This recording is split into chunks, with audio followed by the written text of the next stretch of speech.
យុទ្ធសាស្ត្ររបស់សម្ដេចធិបតីហ៊ុនម៉ាណែតស្ងាត់តែមិនស្ងៀមបញ្ជាសង្គ្រាមបង្កើតសន្តិភាពក្នុងរយៈពេលប៉ុន្មានថ្ងៃមុនពេលដែលនឹងមានការចុះហត្ថលេខាលើកិច្ចព្រមព្រៀងសន្តិភាពក្រុងកូឡាឡំពួរដែលអាចនឹងបញ្ចប់ជម្លោះកម្ពុជាថៃជាផ្លូវការនោះសម្ដេចមហាបវរធិបតីហ៊ុនម៉ាណែតបានបង្ហាញយ៉ាងច្បាស់ថាសន្តិភាពមិនមែនជាលទ្ធផលនៃសំណាងណាមួយដោយចៃដន្យនោះទេប៉ុន្តែជាលទ្ធផលនៃយុទ្ធសាស្ត្រដ៏វៃឆ្លាតដែលអនុវត្តដោយភាពអត់ធ្មត់និងការគោរពច្បាប់ជាអន្តរជាតិ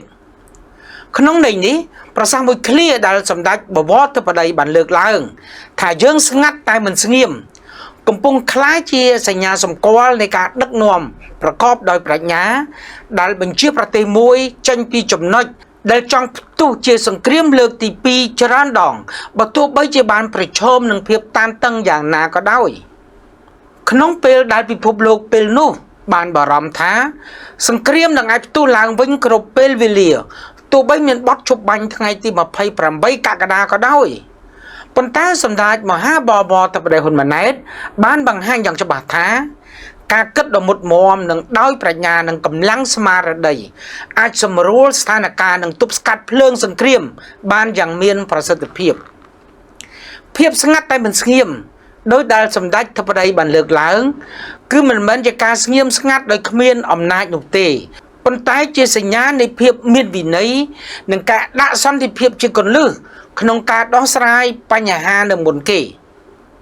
វាជាទស្សនវិជ្ជានយោបាយបង្ហាញថាសន្តិភាពអាចកើតចេញពីការគិតល្អ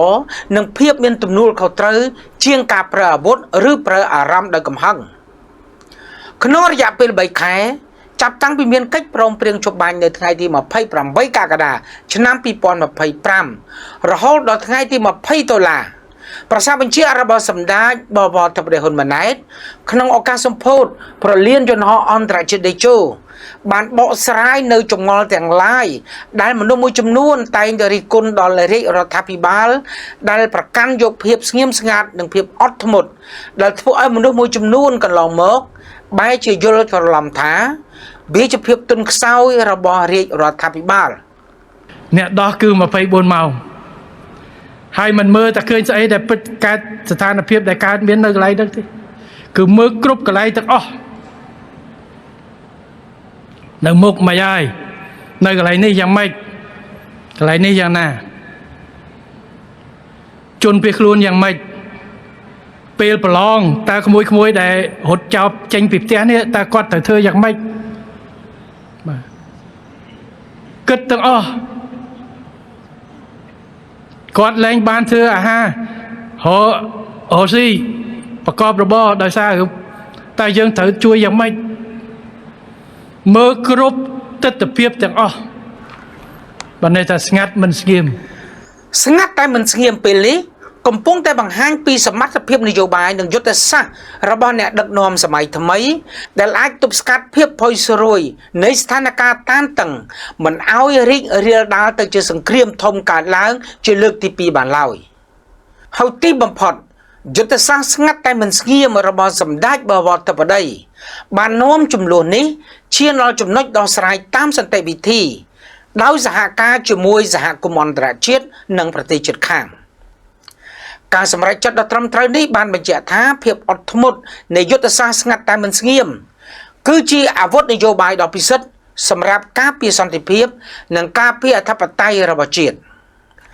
អភិក្រម2គន្លឹះនៃការដោះស្រាយសង្គ្រាមជាមួយនឹងយុទ្ធសាស្ត្រថ្មីដែលយកភាពអត់ធ្មត់ជាចម្បងសម្ដេចបវរធិបតីបានថ្លែងថាការដោះស្រាយជម្លោះកម្ពុជានិងថៃបានផ្អែកទៅលើអភិក្រមចំនួន2ធំក្នុងនោះរួមមានការទប់ស្កាត់សង្គ្រាមមិនឲ្យរីករាលដាល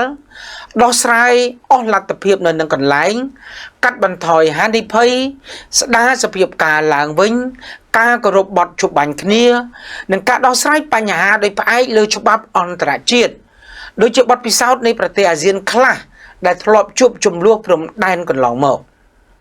ក្នុងរយៈពេល3ខែនេះស្ងាត់តែមិនស្ងៀមគឺគ្រប់ទាំងអស់បាទហើយជាពិសេសគឺចង់ស្ដារស្ថានភាពដើម្បីឲ្យកិច្ចការងារនេះវាបានចប់ឈប់តឹងទ្រូងទាំងសងខាង ហើយឈានត្រឡប់ទៅការដោះស្រាយបញ្ហាដោយសន្តិវិធីតាមគោលការណ៍ដែលយើងធ្លាប់មានជាមួយគ្នាអញ្ចឹងខ្ញុំសូមបញ្ជាក់តែប៉ុណ្្នឹងទេបាទយកឱកាសនេះជូនបងប្អូនទាំងអស់បាទហើយស្ថានភាពនឹងមានការប្រែប្រួលជាបន្តបន្ទាប់ទៅទៀតហើយខ្ញុំក៏សូមឲ្យបងប្អូនទាំងអស់ជឿទុកចិត្តចុះ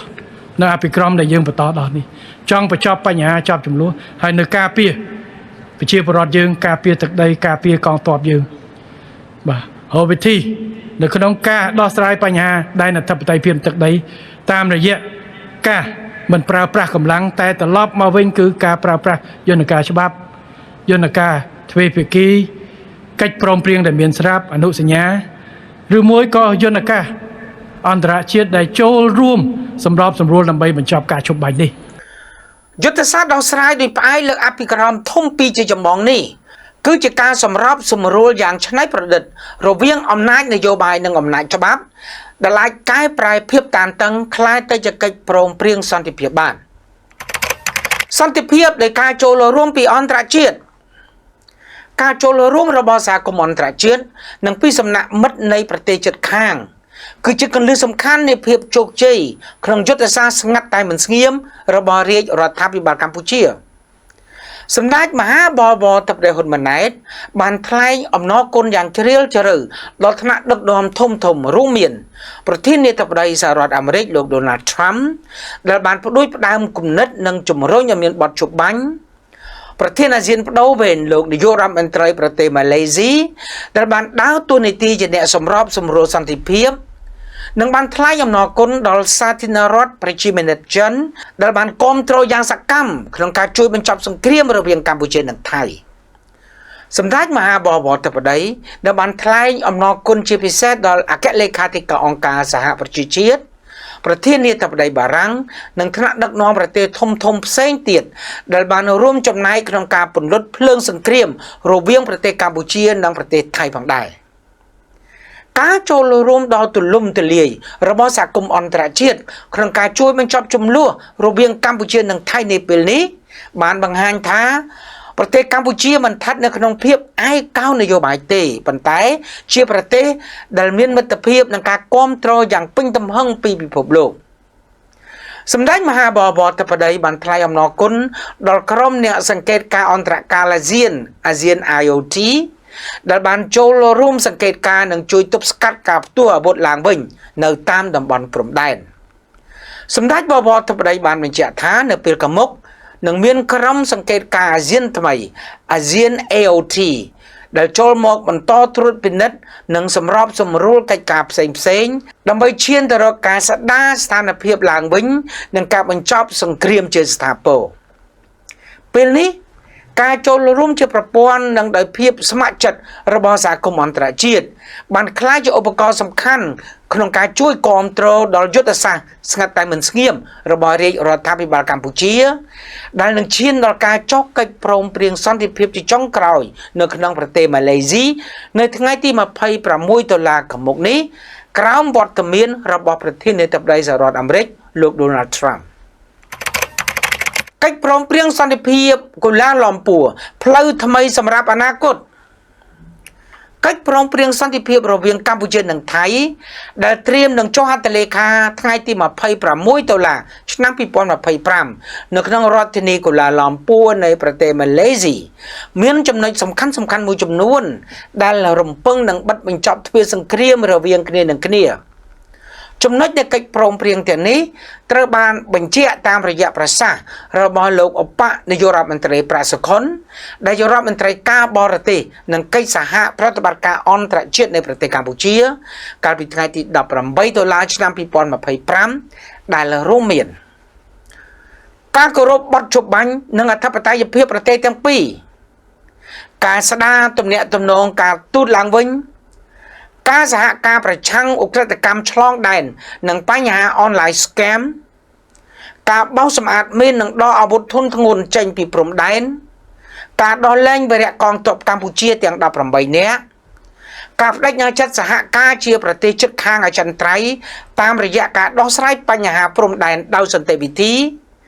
ការគោរពនូវគោលការណ៍ដោយមិនប្រើប្រាស់កម្លាំងដើម្បីដោះស្រាយបញ្ហាជម្លោះផ្សេង ចំណុចក្នុងកិច្ចព្រមព្រៀងនេះត្រូវគេរំពឹងថានឹងក្លាយជាឧបករណ៍ដ៏សំខាន់ដើម្បីបញ្ចប់ជម្លោះរវាងប្រទេសទាំងពីរបានយ៉ាងសន្តិវិធីនិងបើកទ្វារទៅរកសម័យសន្តិភាពថ្មីសម្រាប់ប្រទេសកម្ពុជានិងថៃក្នុងការសន្និដ្ឋានជារួមភាពអត់ធ្មត់របស់សម្ដេចមហាបវរធិបតីហ៊ុនម៉ាណែត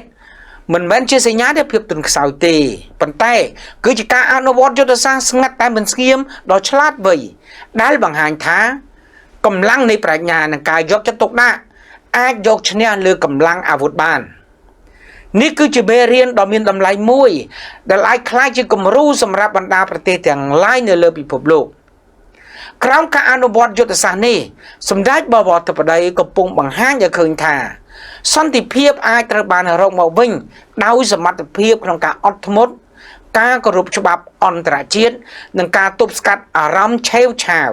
ដែលជាចំណុចសំខាន់បំផុតក្នុងការការពារប្រទេសមួយមិនឲ្យធ្លាក់ចូលក្នុងភ្លើងសង្គ្រាមបានឡើយ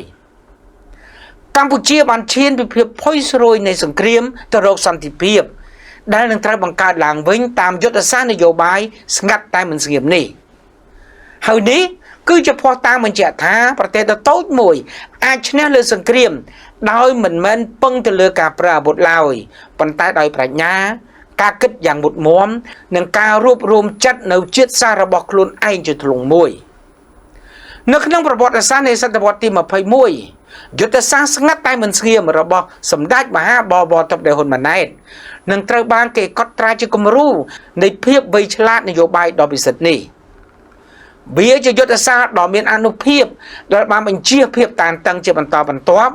មិនឲ្យប្រទេសធ្លាក់ចូលក្នុងភ្លើងសង្គ្រាមឡើងវិញឡើយក្នុងអត្ថន័យដ៏ជ្រាលជ្រៅនេះវាជាភស្តុតាងបញ្ជាក់ថាភាពស្ងាត់តែមិនស្ងៀមនៅពេលដែលប្រើប្រាស់ក្នុងស្ថានភាពសមរម្យគឺអាចក្លាយជាអាវុធនយោបាយដ៏មានអានុភាពលើសពីសម្លេងអាវុធបើវាត្រូវបានដឹកនាំដោយប្រាជ្ញាស្មារតីសន្តិភាពនិងសេចក្តីស្រឡាញ់ជាតិ